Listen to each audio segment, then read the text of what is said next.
Miyeng tabiriba khwai kudingmakpu Kanglei Pauthang channelgi maikeidagi taramna uksari thagatpa phongdoksari miyamna leptana support tawbirakpana ngasidi atenba matam asida 20k subscriber henduna miyamgi damakta hanba leitana honaningbagi thongna adu haperi masigi damakta miyeng tabiriba amadi subscriber singbu hanna thagatpa phongdoksari loinana ngasida nongna thengnabiba miyoy sing yauragadi channel asibu subscribe tawsanbiduna bell icon sing nangbiduna matamgi oiba I pawpuduna lakpada miyamda saruk yahanba phanganbiyu haiduna Kanglei Pauthang channel asigi maikeidagi miyamda amuka hanna nolukna wafam asi thamjari ngasisu tongan mafongkiba pawse singdagi lokhatchaba muruoiba paw khara sandokna pijari ahanbada Kuki tara Hatkhiba Kuki Leibam tha asigi tara marida Indo-Myanmar border gi Tengnokpal district ki manung chanba New Somtal gi Myanmar ga lonaba border pillar number 62 mayada Assam Rifles na Myanmar gi military junta gi matakta lan horiba PDA gi Kedar tara Hatkhiba gi thodok Chauthorapa yana leiri thodok adu military junta gi mayokta lan horiba pro democracy movement gi ihok changsiliba government in exile oina leiriba national unity government ki maikeidagi yamna kanna yaningdaba phongdoktuna mihat adu inquiry tawgadabani loinana Kedar tara adu national unity government ki arm wing oiriba people's defense organization ki kangbo singni border ki chayetnaba leiringaida Indiana border fencing khabagi thabak chathariba asi lepkadabani hainasu cherol asina warning tawrale Atopa makha tarakpada Valley khaktan natana atai mafamsingda mami takide haina ZCA na karemnarakli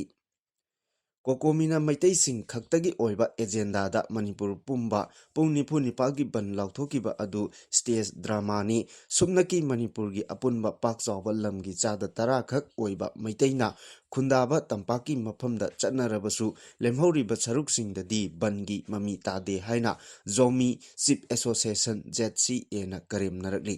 ZCA na thadoropa cherol amada Mathaki wafam asi phongdokladuna Kokomi organization asi maitai khaktagi oiba organization amani Manipur gi oiba organization nate coordinating committee on Manipur integrity haiduna miyambu lanna lamjingloidabani masigi mahut coordinating committee on maitai integrity haigadabani haiba wafam su thamlakli cherol asina makha taraduna hai matam amada Manipur ni hairamba claim tawramba adu ngasidi sida khakta ngairabani Manipur gi apunba lamgi chada mariputara di singi sarukta khundariba yelho tribe community singna matam kayagi mamangdagi maitai gi discriminatory rule singbu reject tawkrabane Kokomi hariba maitai civil society organization asima kumjalisingani kulumdogi June thada zo miyamgi mathakta phongna Manipuri national war lauthokibane Jogi miyamgi asengba justice amadi manaba governance amagidamak tokhaiba union territory ama semba haiba asina oigani masina tung koinagi oina zo miyamgi dignity amadi ikaikumnaba amadi shanti leba punsi mahing ama lehenbak ngamgani hainasu cherolasina makhatana phongdokle Tangkhul naga longna akanba warning tawrakli hojik ukrul da pangthokliba manga suba state level siroi lili festival asida saruk yanaba NS 202 Imphal ukrul lambida makal amatagi ayat apan pidanaba Tangkhul naga longna akanba mongda warning tawrakli Tangkhul naga longna thokiba statement asida festival asida chatok chasin tawribasingda makal amatagi ayat apan piroidabani masida ayat apan piribasing adu ikai khangdaba amadi khwaidagi kahenba thong amani haina logani festival asida ayat apan piribasing maduda tholakpa dwaida pumnamak nasana pujagadabani hairakli Churachandpurda maitegi punna laiminaba haibasida thajarabadi khwaidagi pangba thongni haina thelamba poster lokthokre Haukiba chahi lisingani kulumdoi me ahumdagi thoklakhiba irang asi loisinnaba yamna kanna honaringe cherek asida haukiba yumja kaichan numita Manipur gi district ki tongan mafam haibadi Churachandpur gi tongan mafam anida thelamba if you believe you can coexist with Maitai you are a very special kind of stupid haina thaba poster ani thelamle hariba poster ani adu amana tuibong Mini Secretariat mayadani aduga amana atopa tuibong traffic point da thelam kibani hairi poster adu social media da ꯊꯦꯡꯅꯔꯛꯄꯗꯒꯤ security ꯐꯣꯔꯁꯅ ꯂꯧꯊꯣꯛꯈ꯭ꯔꯕꯁꯨ ꯍꯧꯖꯤꯛ ꯐꯥꯎꯕ poster ꯑꯗꯨ ꯀꯔꯝꯕ ꯑꯣꯔꯒꯅꯥꯏꯖꯦꯁꯟꯅ ꯊꯦꯠꯂꯝꯕꯅꯣ ꯍꯥꯏꯕꯗꯨ ꯀꯅꯥ ꯑꯃꯠꯇꯅ ꯀ꯭ꯂꯦꯝ ꯇꯧꯕ ꯂꯩꯇ꯭ꯔꯤ꯫ ꯊꯧꯗꯣꯛ ꯑꯁꯤꯅ ꯃꯔꯝ ꯑꯣꯏꯔꯒ ꯆꯨꯔꯆꯥꯟꯄꯨꯔꯗ ꯅꯦ ꯇꯥꯗꯕ ꯐꯤꯚꯝ ꯑꯃ ꯃꯥꯌꯣꯛꯅꯔꯦ꯫ ꯊꯧꯗꯣꯛ ꯑꯗꯨꯒ ꯃꯔꯤ ꯂꯩꯅꯅ ꯍꯧꯖꯤꯛ ꯐꯥꯎꯕꯒꯤ ꯑꯣꯏꯅ ꯀꯅꯥꯒꯨꯝꯕ ꯃꯤꯑꯣꯏ ꯑꯃꯠꯇ ꯐꯥꯕ ꯄꯨꯟꯕ ꯅꯠꯇ꯭ꯔꯒ ꯁꯦꯀ꯭ꯌꯨꯔꯤꯇꯤꯒꯤ ꯃꯥꯏꯀꯩꯗꯒꯤ FIR-ꯅꯆꯤꯡꯕ ꯑꯃꯠꯇ ꯂꯧꯈꯠꯄ ꯂꯩꯇ꯭ꯔꯤ ꯍꯥꯏꯔꯤ꯫ ꯃꯈꯥ ꯇꯥꯔꯛꯄ ꯑꯇꯣꯞꯄ ꯄꯥꯎꯗ ꯒꯣꯜꯇꯥꯕꯤꯗ ꯃꯩꯇꯩ ꯈꯨꯜꯕꯨ ꯒꯣꯜꯇꯥꯕꯤ ꯀꯨꯀꯤ ꯚꯤꯂꯦꯖ ꯀꯅꯥꯅ ꯀꯔꯝꯕ ꯃꯇꯝꯗ ꯑꯣꯟꯊꯣꯛꯈꯤ ꯈꯪꯅꯕ RTI ꯊꯥꯈ꯭ꯔꯦ꯫ ꯀꯪꯂꯩꯄꯥꯛ ꯉꯜꯂꯤꯉꯩ ꯃꯇꯝꯗꯒꯤ ꯃꯩꯇꯩꯁꯤꯡꯅ ꯈꯨꯟꯗꯥꯗꯨꯅ ꯂꯥꯛꯂꯕ ꯏꯝꯐꯥꯜ ꯏꯁ ꯗꯤꯁꯇ꯭ꯔꯤꯛꯀꯤ ꯃꯅꯨꯡ ꯆꯟꯅ ꯂꯩꯔꯤꯕ ꯒꯣꯜꯇꯥꯕꯤꯕꯨ ꯒꯣꯜꯇꯥꯕꯤ ꯀꯨꯀꯤ ꯚꯤꯂꯦꯖ ꯍꯥꯏꯅ ꯑꯣꯟꯊꯣꯛꯂꯝꯕꯒꯤ ꯃꯇꯥꯡꯗ ꯃꯔꯤ ꯃꯈꯣꯡ ꯈꯪꯅꯕ RPI ꯑꯊꯋꯥꯂꯦ ꯃꯅꯤꯄꯨꯔ ꯁ꯭ꯇꯦꯠ ꯀꯃꯤꯇꯤꯒꯤ ꯚꯥꯏꯁ ꯄ꯭ꯔꯁꯤꯗꯦꯟ ꯁꯥꯄꯝ ꯀꯪꯂꯩꯄꯥꯜꯅ ꯑꯦꯄ꯭ꯂꯤꯀꯥꯟ ꯑꯣꯏꯗꯨꯅ ꯂꯩꯉꯥꯛꯀꯤ tribal affairs and hills department RTI ꯑꯃ ꯊꯥ ꯑꯁꯤꯒꯤ ꯀꯨꯟꯗ ꯊꯥꯈ꯭ꯔꯦ ꯍꯥꯏꯔꯤ꯫ ꯉꯁꯤ ꯀꯩꯁꯥꯝꯄꯥꯠꯇ ꯂꯩꯕ RPI ꯑꯊꯋꯥꯂꯦ ꯃꯅꯤꯄꯨꯔ ꯁ꯭ꯇꯦꯠ ꯀꯃꯤꯇꯤꯒꯤ ꯄ꯭ꯔꯁꯤꯗꯦꯟꯁꯨ ꯑꯣꯏꯔꯤꯕ ꯃꯍꯦꯁꯣꯔ ꯊꯧꯅꯥꯎꯖꯝꯒꯤ ꯌꯨꯝꯗ ꯍꯤꯔꯝ ꯑꯁꯤꯒ ꯃꯔꯤ ꯂꯩꯅꯅ ꯄꯥꯡꯊꯣꯛꯄ ꯄꯥꯎꯒꯤ ꯃꯤꯐꯝ ꯑꯃꯗ ꯁꯥꯄꯝ ꯀꯪꯂꯩꯄꯥꯜꯅ ꯍꯥꯏꯈꯤꯕꯗ ꯒꯣꯜꯇꯥꯕꯤ ꯍꯥꯏꯔꯤꯕ ꯑꯁꯤ ꯃꯩꯇꯩꯒꯤ ꯈꯨꯜ ꯑꯃꯅꯤ꯫ ꯍꯧꯈꯤꯕ ꯆꯍꯤ 2019ꯒꯤ ꯃꯦ 3ꯗꯒꯤ ꯍꯧꯔꯛꯂꯤꯕ ꯏꯔꯥꯡ ꯑꯁꯤꯗ ꯂꯝꯂꯥꯏ ACꯒꯤ ꯈꯨꯜ ꯀꯌꯥꯗ ꯀꯨꯀꯤꯁꯤꯡꯅ ꯂꯥꯟꯗꯥꯔꯛꯄꯗꯒꯤ ꯃꯅꯨꯡ ꯆꯟꯅ ꯒꯣꯜꯇꯥꯕꯤꯗ ꯂꯩꯔꯤꯕ ꯃꯩꯇꯩꯒꯤ ꯌꯨꯝꯁꯤꯡ ꯃꯩ ꯊꯥꯗꯣꯛꯇꯨꯅ ꯃꯤꯑꯣꯏ ꯀꯌꯥ ꯑꯃ ꯂꯥꯟꯖꯦꯟꯅꯔꯛꯇꯨꯅ ꯇꯣꯉꯥꯟ ꯇꯣꯉꯥꯟꯕ ꯔꯤꯂꯤꯞ ꯀꯦꯝꯞꯁꯤꯡꯗ ꯆꯪꯖꯐꯝ ꯂꯧꯗꯨꯅ ꯂꯩꯅꯔꯤ꯫ ꯑꯁꯨꯝꯅ ꯄꯨꯛꯅꯤꯡ ꯅꯨꯡꯁꯤꯅ ꯑꯃꯗꯤ ꯈꯨꯗꯣꯡꯆꯥꯗꯕ ꯀꯌꯥ ꯊꯦꯡꯅꯗꯨꯅ ꯂꯩꯔꯤꯉꯩ ꯆꯩꯔꯛ ꯑꯁꯤꯗ ꯃꯩꯇꯩꯁꯤꯡꯅ ꯂꯩꯔꯝꯕ ꯒꯣꯜꯇꯥꯕꯤꯕꯨ ꯒꯣꯜꯇꯥꯕꯤ ꯀꯨꯀꯤ ꯚꯤꯂꯦꯖ ꯍꯥꯏꯗꯨꯅ ꯄꯨꯊꯣꯔꯛꯄ ꯑꯁꯤꯅ ꯒꯣꯜꯇꯥꯕꯤꯒꯤ ꯃꯤꯌꯥꯝꯗ ꯑꯃꯨꯛꯀ ꯍꯦꯟꯅ ꯂꯥꯡꯇꯛꯅꯍꯜꯂꯦ ꯍꯥꯏꯈꯤ꯫ ꯃꯍꯥꯛꯅ ꯃꯈꯥ ꯇꯥꯅ ꯐꯣꯡꯗꯣꯛꯈꯤꯕꯗ ꯍꯤꯔꯝ ꯑꯁꯤꯒꯤ ꯃꯇꯥꯡꯗ ꯃꯃꯨꯠ ꯇꯥꯅ ꯑꯃꯗꯤ ꯃꯔꯤ ꯃꯈꯣꯡ ꯈꯪꯗꯣꯛꯅꯕ ꯂꯩꯉꯥꯛꯀꯤ department of tribal affairs and ꯍꯤꯜꯁꯇ RTI ꯑꯃ ꯊꯥꯗꯨꯅ ꯒꯣꯜꯇꯥꯕꯤ ꯀꯨꯀꯤ ꯚꯤꯂꯦꯖ ꯍꯥꯏꯕꯁꯤ ꯂꯩꯉꯥꯛꯅ ꯑꯌꯥꯕ ꯄꯤꯈ꯭ꯔꯕꯔꯥ, ꯀꯔꯤꯒꯨꯝꯕ ꯄꯤꯊꯣꯛꯂꯝꯂꯕꯗꯤ ꯁꯦꯟꯁꯁ ꯑꯃꯗꯤ ꯑꯀꯨꯞꯄ ꯃꯔꯣꯜꯁꯤꯡ ꯑꯗꯨ ꯄꯤꯕꯤꯌꯨ ꯍꯥꯏꯅ RTI ꯑꯗꯨꯗ ꯄꯜꯂꯤ꯫ ꯒꯣꯜꯇꯥꯕꯤ ꯑꯁꯤ ꯏꯝꯐꯥꯜ ꯏꯁꯀꯤ ꯔꯤꯀꯛꯅꯥꯏꯖ ꯇꯧꯗꯨꯅ ꯀꯨꯏꯅ ꯃꯩꯇꯩꯁꯤꯡꯅ ꯂꯩꯔꯛꯂꯕ ꯈꯨꯜ ꯑꯃꯅꯤ꯫ ꯃꯐꯝ ꯑꯗꯨꯗ ꯂꯩꯔꯤꯕ ꯀꯨꯀꯤꯁꯤꯡ ꯑꯗꯨꯗꯤ 1992ꯗ ꯊꯣꯛꯈꯤꯕ ꯂꯥꯟꯗ ꯂꯥꯟꯖꯦꯟꯅꯔꯛꯇꯨꯅ ꯆꯪꯖꯐꯝ ꯂꯧꯗꯨꯅ ꯂꯩꯔꯛꯈꯤꯕ ꯀꯨꯀꯤ ꯉꯥꯛꯇꯅꯤ꯫ ꯃꯗꯨꯒꯤ ꯃꯅꯨꯡꯗ ꯒꯣꯜꯇꯥꯕꯤꯒꯤ ꯃꯐꯝꯁꯤꯡꯗ ꯀꯨꯀꯤ ꯑꯃꯠꯇ ꯇꯥꯔꯝꯕ ꯂꯩꯇꯦ꯫ ꯑꯗꯨꯒꯨꯝꯂꯕ ꯔꯤꯐ꯭ꯌꯨꯖꯤꯁꯤꯡ ꯑꯗꯨꯅ ꯒꯣꯜꯇꯥꯕꯤ ꯀꯨꯀꯤ ꯚꯤꯂꯦꯖ ꯍꯥꯏꯗꯨꯅ ꯁꯦꯝꯗꯣꯛꯂꯕ ꯇꯥꯔꯕꯗꯤ ꯑꯃꯨꯛꯀ ꯍꯦꯟꯅ ꯆꯔꯥꯡꯅꯕ ꯐꯤꯚꯝ ꯑꯃꯗ ꯂꯥꯛꯂꯣꯏ ꯍꯥꯏꯅꯤꯡꯉꯥꯏ ꯂꯩꯇꯦ꯫ ꯃꯔꯝ ꯑꯗꯨꯅ ꯃꯇꯧ ꯀꯔꯝꯅ ꯒꯣꯜꯇꯥꯕꯤ ꯀꯨꯀꯤ ꯚꯤꯂꯦꯖ ꯊꯣꯜꯂꯝꯂꯤꯕꯅꯣ ꯍꯥꯏꯕꯁꯤ ꯂꯩꯉꯥꯛꯀꯤ ꯃꯥꯏꯀꯩꯗꯒꯤ ꯇꯉꯥꯏꯐꯗꯅ ꯈꯪꯗꯕ ꯌꯥꯗ꯭ꯔꯕ ꯑꯃ ꯑꯣꯏꯔꯤ꯫ ꯃꯍꯥꯛꯅ ꯃꯈꯥ ꯇꯥꯅ ꯍꯥꯏ ꯃꯃꯥꯡꯗ ꯄꯥꯜꯂꯝꯕ ꯂꯩꯉꯥꯛꯁꯤꯡ ꯑꯗꯨꯅ ꯑꯇꯣꯞꯄ ꯐꯨꯔꯨꯞ ꯑꯃꯅ ꯈꯨꯜ ꯃꯃꯤꯡ ꯊꯣꯟꯕꯗ ꯑꯄꯥꯝꯕ ꯃꯑꯣꯡꯗ ꯊꯣꯟꯕꯗ ꯃꯇꯧ ꯀꯔꯝꯅ ꯑꯌꯥꯕ ꯄꯤꯔꯝꯂꯤꯕꯅꯣ ꯑꯃꯗꯤ ꯍꯧꯖꯤꯛ ꯂꯩꯔꯤꯕ ꯂꯩꯉꯥꯛ ꯑꯁꯤꯅꯁꯨ ꯍꯤꯔꯝ ꯑꯁꯤꯗ ꯀꯔꯤꯁꯨ ꯌꯦꯡꯁꯤꯟꯕꯤꯗ꯭ꯔꯕꯔꯥ, ꯂꯣꯏꯅꯅ ꯂꯝꯂꯥꯏ ACꯒꯤ ꯂꯩꯔꯤꯕ MLAꯁꯤꯡꯅꯁꯨ ꯌꯦꯡꯁꯤꯟꯕꯤꯗ꯭ꯔꯕꯔꯥ ꯍꯥꯏꯕꯁꯤ ꯑꯆꯧꯕ ꯋꯥꯍꯪ ꯑꯃꯅꯤ꯫ ꯒꯣꯜꯇꯥꯕꯤ ꯀꯨꯀꯤ ꯚꯤꯂꯦꯖ ꯍꯥꯏꯅ ꯂꯩꯔꯝꯂꯤꯕ ꯑꯁꯤ ꯂꯤꯒꯦꯜꯂꯤ ꯊꯦꯡꯅꯗꯨꯅ ꯁꯦꯡꯗꯣꯛꯅꯕ ꯍꯣꯠꯅꯕꯒꯤ ꯁꯔꯨꯛ ꯑꯃ ꯑꯣꯏꯅ RTI ꯊꯥꯕ ꯑꯁꯤ ꯍꯧꯔꯛꯄꯅꯤ ꯍꯥꯏꯔꯗꯨꯅ ꯒꯣꯜꯇꯥꯕꯤꯒꯤ ꯏꯆꯤꯟ ꯏꯅꯥꯎꯁꯤꯡꯅ ꯊꯃꯣꯏ ꯀꯥꯏꯕ ꯀꯌా ꯂꯩꯔꯕꯁꯨ ꯃꯈꯣꯏꯅ ꯇꯧꯔꯤꯕ ꯑꯁꯣꯏꯕ ꯑꯔꯥꯟꯕ ꯈꯨꯗꯤꯡꯃꯛ ꯊꯦꯡꯅꯒꯅꯤ ꯑꯃꯗꯤ ꯄꯨꯛꯅꯤꯡ ꯁꯣꯟꯊꯕ ꯇꯧꯗꯅ ꯑꯃꯠꯇ ꯑꯣꯏꯅ ꯊꯦꯡꯅꯃꯤꯟꯅꯁꯤ꯫ ꯊꯥꯈ꯭ꯔꯤꯕ RTI ꯑꯗꯨꯅ ꯑꯍꯧꯕ ꯈꯣꯡꯊꯥꯡ ꯑꯃ ꯑꯣꯏꯗꯨꯅ ꯑꯆꯨꯝꯕ ꯐꯪꯗ꯭ꯔꯤꯕ ꯐꯥꯎꯕ ꯆꯪꯁꯤꯟꯈꯤꯒꯅꯤ ꯍꯥꯏꯅ ꯐꯣꯡꯗꯣꯔꯛꯂꯤ꯫ ꯑꯥꯔꯃꯤꯅ ꯄꯥꯎꯃꯤꯁꯤꯡ ꯇꯣꯡꯕ MST ꯕꯁ ꯊꯤꯡꯈꯤꯕꯒꯤ ꯊꯧꯗꯣꯛ ꯏꯟꯀ꯭ꯋꯥꯏꯔꯤ ꯇꯧꯔꯒꯅꯤ ꯍꯥꯏꯕꯗꯒꯤ ꯄꯥꯎꯃꯤꯁꯤꯡꯒꯤ ꯄꯦꯟ ꯗꯥꯎꯟ ꯁ꯭ꯇ꯭ꯔꯥꯏꯛ ꯁꯁꯄꯦꯟ ꯇꯧꯈ꯭ꯔꯦ꯫ ꯈꯣꯡꯖꯪꯗꯤ ꯍꯟꯗꯣꯛꯇ꯭ꯔꯤ꯫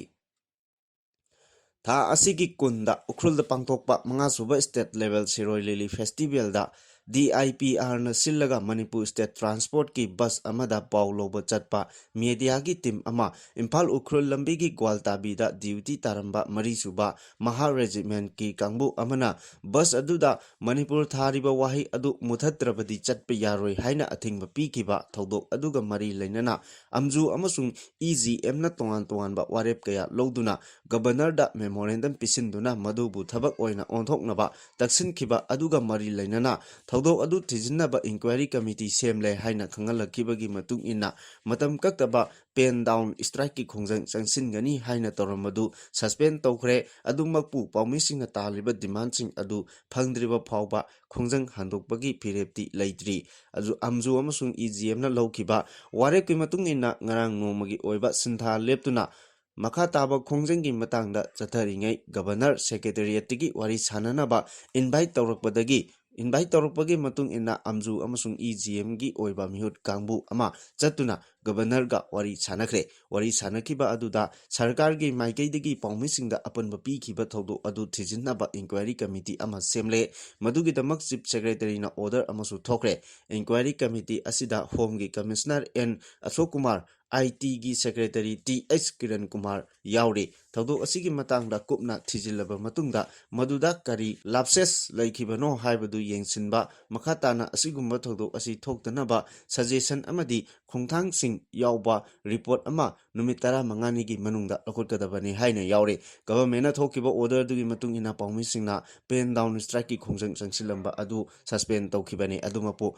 ꯗꯤꯃꯥꯟꯗꯁꯤꯡ ꯑꯗꯨ ꯊꯕꯛꯇ ꯑꯣꯟꯊꯣꯛꯇꯕꯅ ꯑꯝꯖꯨ ꯑꯃꯁꯨꯡ EGMꯅ ꯂꯧꯈꯤꯕ ꯋꯥꯔꯦꯞꯀꯤ ꯃꯇꯨꯡ ꯏꯟꯅ ꯁ꯭ꯇꯦꯠ ꯂꯩꯉꯥꯛ ꯑꯃꯗꯤ ꯁꯦꯀ꯭ꯌꯨꯔꯤꯇꯤ ꯐꯣꯔꯁꯀ ꯃꯔꯤ ꯂꯩꯅꯕ ꯄꯥꯎꯁꯤꯡ ꯕꯣꯏꯀꯣꯠ ꯇꯧꯕꯒꯤ ꯈꯣꯡꯖꯪꯗꯤ ꯍꯧꯖꯤꯛ ꯐꯥꯎꯕ ꯍꯟꯗꯣꯛꯄ ꯂꯩꯇ꯭ꯔꯤ꯫ ꯒꯚꯔꯟꯃꯦꯟꯠꯅ ꯆꯠꯊꯔꯤꯕ ꯏꯟꯀ꯭ꯋꯥꯏꯔꯤ ꯀꯃꯤꯇꯤꯒꯤ ꯔꯤꯄꯣꯔꯠ ꯂꯥꯛꯇ꯭ꯔꯤꯕ ꯐꯥꯎꯕ ꯑꯃꯗꯤ ꯃꯇꯤꯛ ꯆꯥꯕ ꯑꯦꯛꯁꯟ ꯂꯧꯈꯠꯇ꯭ꯔꯤꯕ ꯐꯥꯎꯕ ꯑꯝꯖꯨ ꯑꯃꯁꯨꯡ EGMꯅ ꯂꯧꯈꯤꯕ ꯋꯥꯔꯦꯞꯁꯤꯡ ꯃꯈꯥ ꯇꯥꯅ ꯆꯠꯅꯈꯤꯒꯅꯤ ꯍꯥꯏꯔꯤ꯫ ꯄꯟꯕ ꯌꯥꯕꯗꯤ ꯄꯥꯎꯃꯤꯁꯤꯡꯅ ꯇꯥꯜꯂꯤꯕ ꯗꯤꯃꯥꯟꯗꯁꯤꯡ ꯑꯗꯨꯒꯤ ꯃꯅꯨꯡꯗ ꯊꯧꯗꯣꯛ ꯑꯗꯨꯗ ꯆꯦꯟꯅꯕꯁꯤꯡꯒꯤ ꯃꯊꯛꯇ ꯆꯞ ꯆꯥꯕ ꯑꯦꯛꯁꯟ ꯂꯧꯈꯠꯀꯗꯕꯅꯤ ꯍꯥꯏꯕ ꯌꯥꯎꯔꯤꯕꯅꯤ꯫ ꯑꯃꯔꯣꯝꯗ ꯏꯟꯗꯤꯌꯟ ꯖꯔꯅꯦꯂꯤꯁꯠ ꯌꯨꯅꯤꯌꯟꯒꯤ ꯃꯥꯏꯀꯩꯗꯒꯤ ꯊꯧꯗꯣꯛ ꯑꯗꯨꯕꯨ ꯑꯀꯟꯕ ꯃꯑꯣꯡꯗ ꯀꯟꯗꯦꯝ ꯇꯧꯔꯛꯇꯨꯅ ꯊꯧꯗꯣꯛ ꯑꯗꯨ ꯐ꯭ꯔꯤꯗꯝ ꯑꯣꯐ ꯄ꯭ꯔꯦꯁꯇ ꯑꯇꯝꯅꯅ ꯏꯀꯥꯏꯕ ꯄꯤꯕꯅꯤ, ꯂꯣꯏꯅꯅ ꯃꯤꯌꯥꯝꯗ ꯏ ꯄꯥꯎ ꯐꯪꯍꯟꯅꯕꯒꯤ ꯊꯕꯛ ꯇꯧꯔꯤꯕ ꯃꯤꯗꯤꯌꯥꯒꯤ ꯔꯣꯜ ꯑꯁꯤ ꯅꯝꯊꯅꯕ ꯍꯣꯠꯅꯕꯅꯤ꯫ ꯖꯔꯅꯦꯂꯤꯁꯠ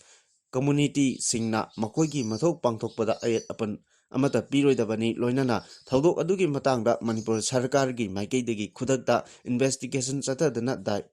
ꯆꯠꯊꯗꯨꯅ ꯗꯥꯏꯇ ꯂꯩꯕꯁꯤꯡꯒꯤ ꯃꯊꯛꯇ ꯈꯨꯗꯛꯇ ꯆꯞ ꯆꯥꯕ ꯑꯦꯛꯁꯟ ꯂꯧꯈꯠꯀꯗꯕꯅꯤ꯫ ꯀꯣꯍꯤꯃꯥ ꯄ꯭ꯔꯦꯁ ꯀ꯭ꯂꯕ ꯑꯃꯗꯤ Tamil Nadu all media journalist union ꯌꯥꯎꯅ ꯇꯣꯉꯥꯟ ꯇꯣꯉꯥꯟꯕ ꯑꯣꯔꯒꯅꯥꯏꯖꯦꯁꯟ ꯀꯌꯥꯅ ꯊꯧꯗꯣꯛ ꯑꯗꯨꯕꯨ ꯑꯀꯟꯕ ꯃꯑꯣꯡꯗ ꯀꯟꯗꯦꯝ ꯇꯧꯅꯔꯛꯂꯤ, ꯂꯣꯏꯅꯅ ꯊꯧꯗꯣꯛ ꯑꯗꯨꯒꯤ ꯃꯇꯥꯡꯗ ꯃꯄꯨꯡ ꯐꯥꯕ ꯏꯟꯚꯦꯁꯇꯤꯒꯦꯁꯟ ꯆꯠꯊꯗꯨꯅ ꯃꯔꯥꯜ ꯂꯩꯕꯁꯤꯡꯒꯤ ꯃꯊꯛꯇ ꯃꯇꯤꯛ ꯆꯥꯕ ꯑꯦꯛꯁꯟ ꯂꯧꯈꯠꯀꯗꯕꯅꯤ ꯍꯥꯏꯔꯤ꯫ ꯀꯣꯀꯣꯃꯤꯅ ꯀꯧꯈꯤꯕ ꯄꯨꯡ 94ꯒꯤ ꯖꯦꯅꯔꯦꯜ ꯁ꯭ꯇ꯭ꯔꯥꯏꯛ ꯃꯅꯨꯡꯗ ꯑꯥꯔꯃꯤꯒꯤ ꯒꯥꯔꯤ ꯊꯠꯂꯒ ꯀꯪꯂꯩꯄꯥꯛ ꯃꯅꯤꯄꯨꯔ ꯊꯥꯈ꯭ꯔꯦ꯫ ꯒꯚꯔꯟꯃꯦꯟꯠꯀꯤ ꯃꯤꯗꯤꯌꯥ ꯑꯃ ꯑꯣꯏꯔꯤꯕ DIPRꯅ ꯁꯤꯜꯂꯒ ꯊꯥ ꯑꯁꯤꯒꯤ 10ꯗ ꯁꯤꯔꯣꯏ ꯂꯤꯂꯤ ꯐꯦꯁꯇꯤꯚꯦꯜ ꯍꯧꯕ ꯅꯨꯃꯤꯠꯀꯤ ꯄꯥꯎ ꯀꯚꯔꯦꯖ ꯆꯠꯄ ꯄꯥꯎꯃꯤ ꯀꯥꯡꯕꯨ ꯑꯃꯅ ꯇꯣꯡꯂꯤꯕ MST ꯕꯁ ꯑꯗꯨ ꯏꯝꯐꯥꯜ ꯎꯈ꯭ꯔꯨꯜ ꯂꯝꯕꯤꯒꯤ ꯌꯥꯏꯉꯪꯄꯣꯛꯄꯤꯗꯒꯤ ꯈꯔ ꯍꯥꯏꯒꯠꯂꯒ ꯂꯩꯕ ꯒ꯭ꯋꯥꯜꯇꯥꯕꯤꯗ ꯂꯩꯕ 3ꯁꯨꯕ ꯃꯍꯥ ꯔꯦꯖꯤꯃꯦꯟꯠꯀꯤ ꯀꯥꯡꯕꯨ ꯑꯃꯅ ꯒꯥꯔꯤꯗ ꯊꯥꯔꯤꯕ ꯃꯅꯤꯄꯨꯔ ꯍꯥꯏꯔꯤꯕ ꯋꯥꯍꯩ ꯑꯗꯨ ꯈꯨꯝꯖꯤꯟꯗ꯭ꯔꯕꯗꯤ ꯆꯠꯄ ꯌꯥꯔꯣꯏ ꯍꯥꯏꯅ ꯑꯊꯤꯡꯕ ꯄꯤꯔꯛꯈꯤꯕ ꯊꯧꯗꯣꯛ ꯑꯗꯨꯒ ꯃꯔꯤ ꯂꯩꯅꯅ ꯀꯣꯀꯣꯃꯤꯅ ꯇꯣꯉꯥꯟ ꯇꯣꯉꯥꯟꯕ ꯗꯤꯃꯥꯟꯗ ꯀꯌꯥ ꯇꯥꯟꯗꯨꯅ ꯀꯧꯈꯤꯕ ꯄꯨꯡ 94ꯒꯤ ꯖꯦꯅꯔꯦꯜ ꯁ꯭ꯇ꯭ꯔꯥꯏꯛ ꯍꯧꯈ꯭ꯔꯦ꯫ ꯖꯦꯅꯔꯦꯜ ꯁ꯭ꯇ꯭ꯔꯥꯏꯛ ꯑꯁꯤꯅ ꯃꯔꯝ ꯑꯣꯏꯔꯒ ꯃꯍꯧꯁꯥꯒꯤ ꯄꯨꯟꯁꯤꯗ ꯆꯥꯎꯅ ꯑꯀꯥꯏꯕ ꯄꯤꯈ꯭ꯔꯦ꯫ ꯉꯜꯂꯤꯉꯩꯗ ꯄꯥꯎ ꯈꯪꯗꯕꯗꯒꯤ ꯈ꯭ꯋꯥꯏꯔꯝꯕꯟ ꯀꯩꯊꯦꯜꯗ ꯄꯣꯠ-ꯆꯩ ꯌꯣꯟꯕ ꯍꯣꯠꯅꯔꯝꯕ ꯀꯩꯊꯦꯜ ꯐꯝꯕꯤꯁꯤꯡ ꯊꯨꯒꯥꯏꯈ꯭ꯔꯦ꯫ ꯈ꯭ꯋꯥꯏꯔꯝꯕꯟ ꯀꯩꯊꯦꯜ ꯌꯥꯎꯅ ꯗꯤꯁꯇ꯭ꯔꯤꯛ ꯈꯨꯗꯤꯡꯃꯛꯇ ꯂꯩꯔꯤꯕ ꯀꯔꯕꯥꯔꯒꯤ ꯃꯐꯝꯁꯤꯡ ꯊꯣꯡ ꯂꯣꯟꯅꯈꯤ꯫ ꯂꯝꯕꯤꯗ ꯇꯉꯥꯏꯐꯗꯕ ꯅꯠꯇꯅ ꯒꯥꯔꯤꯁꯤꯡ ꯆꯠꯅꯈꯤꯗꯦ꯫ ꯂꯝꯕꯤꯒꯤ ꯃꯐꯝ ꯀꯌꯥꯗ ꯃꯩꯔꯥ ꯄꯥꯏꯕꯤꯁꯤꯡ ꯑꯃꯗꯤ ꯚꯣꯂꯨꯟꯇꯤꯌꯔ ꯀꯌꯥ ꯊꯣꯛꯂꯛꯇꯨꯅ ꯑꯆꯠ ꯑꯋꯣꯛ ꯇꯧꯔꯤꯕ ꯒꯥꯔꯤꯅꯆꯤꯡꯕꯁꯤꯡ ꯊꯤꯡꯈꯤ꯫ ꯃꯐꯝ ꯈꯔꯗꯗꯤ ꯂꯝꯕꯤꯗ ꯂꯥꯛꯄ ꯒꯥꯔꯤꯁꯤꯡ ꯀꯪꯂꯩꯄꯥꯛ ꯃꯅꯤꯄꯨꯔ ꯊꯥꯕ ꯄꯣꯁꯇꯔ ꯊꯦꯠꯈꯤ꯫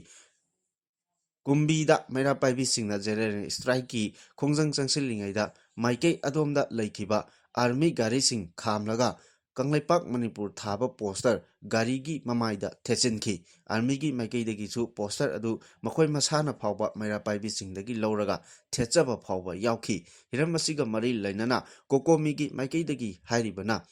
ꯃꯅꯤꯄꯨꯔ ꯁꯔꯀꯥꯔꯒꯤ ꯃꯈꯥꯗ ꯂꯩꯔꯤꯕ 3ꯁꯨꯕ ꯃꯍꯥ ꯔꯦꯖꯤꯃꯦꯟꯠꯅ ꯄꯥꯎꯃꯤꯁꯤꯡꯗ ꯆꯠꯊꯈꯤꯕ ꯊꯧꯑꯣꯡ ꯃꯔꯨꯑꯣꯏꯅ ꯕꯁꯇ ꯃꯅꯤꯄꯨꯔ ꯊꯥꯔꯤꯕ ꯋꯥꯍꯩ ꯑꯗꯨ ꯃꯨꯠꯊꯠꯇ꯭ꯔꯕꯗꯤ ꯆꯠꯄ ꯌꯥꯔꯣꯏ ꯍꯥꯏꯅ ꯊꯝꯈꯤꯕ ꯑꯗꯨꯃꯛꯇ ꯒꯚꯔꯅꯔꯅ ꯃꯤꯌꯥꯝꯗ ꯂꯥꯜꯂꯦ ꯍꯥꯏꯖꯒꯗꯕꯅꯤ꯫ ꯃꯅꯤꯄꯨꯔ ꯂꯩꯉꯥꯛꯀꯤ ꯆꯤꯞ ꯁꯦꯀ꯭ꯔꯦꯇꯔꯤ, ꯁꯦꯀ꯭ꯌꯨꯔꯤꯇꯤ ꯑꯦꯗꯚꯥꯏꯖꯔ ꯑꯃꯗꯤ DGP ꯔꯤꯖꯥꯏꯟ ꯇꯧꯒꯗꯕꯅꯤ꯫ ꯃꯍꯥ ꯔꯦꯖꯤꯃꯦꯟꯠꯀꯤ ꯀꯥꯡꯕꯨꯅ ꯆꯠꯊꯈꯤꯕ ꯊꯧꯗꯣꯛ ꯑꯗꯨ ꯑꯀꯟꯕ ꯃꯑꯣꯡꯗ ꯀꯟꯗꯦꯝ ꯇꯧꯏ ꯍꯥꯏꯅ ꯐꯣꯡꯗꯣꯛꯈꯤꯕꯅꯤ꯫ ꯗꯤꯃꯥꯟꯗꯁꯤꯡ ꯑꯁꯤꯒ ꯃꯔꯤ ꯂꯩꯅꯅ ꯇꯧꯔꯤꯕ ꯄꯨꯡ 94ꯒꯤ ꯖꯦꯅꯔꯦꯜ ꯁ꯭ꯇ꯭ꯔꯥꯏꯛ ꯑꯁꯤꯅ Siroi Lili Festival gi damak chathok chachin tawba amasung atai essential service ki oinadi konsiloi Manipur State Transport ki bus da Manipur State haina thariba banner loktoklaga chana hangadabani haina warep lobada chenaba singamadi asigumba warep ama lokhibagi tekchak pumnamak lawraga governor na pungni phunipal gi manungda sengdokadabani Manipur gi identity da singnaba warep lokhibagi maramsu mari leinaba authority na miyamda mayek sengna thamgadabani kokomina thamliba demand sing asi pungni phunipal gi manungda thabakta onthoktrabadi miyamga punna hena akanba khongjang lokpa yanaba longminanaba miyam sem saduna lebiu makatana kari khongjang changsingani haibadusu kokomina athubada lauthorakani loinana manipur dagi president rule lauthokadabani haibasi manipur miyamgi apunba kholaw ama oina longminasi hainasu phongdoki Makha tarakpa pauda Manipur thaba yaroi hairagadi AK Bhalana oiribasi karamba state ki governor no haina amu kona hanglali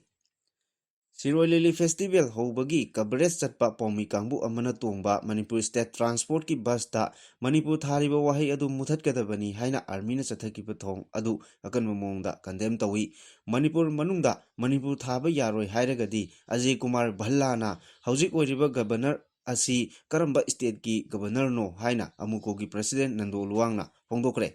Army na paumisingda tongba gari state transport ki bus ta thariba Manipur haiba wai laukthokadabani haina phondokibadu Indian Constitution bu khongawnabani state asida hauji oiriba phibam asida security advisor Kuldip amadi Manipur gi governor AK Bhalana thodok aduga mari lainana hauji phawba lokhotpam thokpa thaba amata lokhotana tumina laisinduna hena chobo irang ama thoknaba honari libasi pende thokliba thodok adugi daita pumnama security advisor chief secretary Manipur police ki DGP amadi Manipur ki governor na pugadabani Manipur manungda Manipur thaba yaroi hairagadi AK Bhalana oiriba governor asi karamba state tano governor ama oina Manipur gi hauji oiriba phibam asi chapchana khangdrabadi governor ama oina leibagi wahanthok leite Manipur sarkar gi makhada leiriba DIPR na paumising puraga chatliba bus amada athingba pirakhiba haibasi yamna lebak masa tadaba thongni maramaduna governor Ajay Kumar Bhalana masada khangna Manipur thadok tuna chatkhinaba amadi Manipur gi governor dagi Manipur gi governor famdagi resign tawgadabani natraga thodok aduda chenariba singi mathakta governor na chapchaba action lokotpaga loinana karigumba thodok adu soikre lankre matungda amuk hana tholaroi haina apology tawgadabani Manipur asi hojik president rule leiribani asigumba thodok watok singda governor na kari amata khangdana tumina leisilibaji taraina lode Manipur mathanaba honabada thong khudingmak amukona leba miyamga loinana chapchana thengnagani haiki Aroiba pauda gwaltabi thodoki mayokta amuko poire lemarol amobha kohar MSF na protest rally chatkre Tourism Department ki makhada state ki Thakta pangthokpa manga suba Siroi Lili Festival singani kun manga hodopagi thauramda tha asigi kunda paumising tongduna chaliba Manipur State Transport MST gi bus ama Maha Regiment na Manipur thaba wahai lokthokpa natraga khumjindrabadi chatpi yaroi haina tawrakiba thoksil adugi mayokta amuko poiri lemaron amobha kohar amadi MSF ka kusamna duna ngarang miyamgi oiba khongchat ama chatkre Hariba khongjang aduda condemn India policy to obliterate Manipur amadi Manipur mutpa yaroi haiba play card kaya sizinhakibaga loinana India lengaki misang mikhai naiba thong yaningde Manipur gi apunbagi saktam kaiba yaroi long live Manipur haiba kholaw kaya su lauki